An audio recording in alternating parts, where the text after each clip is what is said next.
దాన్ని అసలు దీంతో కలపద్దు. కాకపోతే ఇది ఇప్పుడు ఎందుకు వచ్చింది, ఈ రావు గారు అనేటటువంటి ఆయన చంద్రబాబు గారికి క్లోజ్ ఇండస్ట్రియలిస్ట్ లో ఒకడు.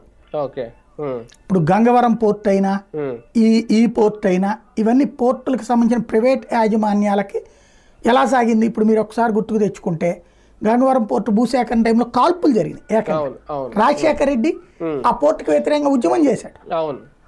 కాకినాడ పోర్టు దగ్గర ఇదే దాని పేరేంటది కృష్ణపట్నం పోర్టు దగ్గర గొడవలు జరిగినాయి భూసేకరణ వీటన్నిటి మీద. అప్పుడున్న ప్రతిపక్షాల వాళ్ళు గొడవలు చేసిన చంద్రబాబు గారు ఆ పారిశ్రామికవేత్తలను కాపాడుకొచ్చారు. అంత కాపాడుకొచ్చారంటే ఎందుకు తీసుకొస్తారు, వాళ్ళకి సన్నిహితంగా ఉండే వాళ్ళకి కాబట్టి వాళ్ళకి పరిహారం ఇప్పించడం, భూసేకరణలో మేము కఠినంగా వ్యవహరిస్తామని చెప్పడం. ఫైనల్గా అక్కడ ఉండేది ఎవరి అండి, మత్స్యకారుల భూములు లేదా దళితుల భూములు, అంతే కదా. ఆ భూములు సేకరించకుండా వీళ్ళకి ఎక్కడి నుంచి వస్తాయి అంటే ప్రభుత్వాలు పూర్తి సపోర్ట్ ఉంటాయి. మీకు నాకు ఎకరం ఏమంటే ఇస్తారా, కాబట్టి ప్రభుత్వాలు సపోర్ట్ ఉంటాయి. అది చంద్రబాబు గారికి సన్నిహితుడైనటువంటి వ్యక్తి రావు గారు, ఆయన వ్యాపారాన్ని వీళ్ళు దాంట్లోంచి కొంత లాక్కున్నారు.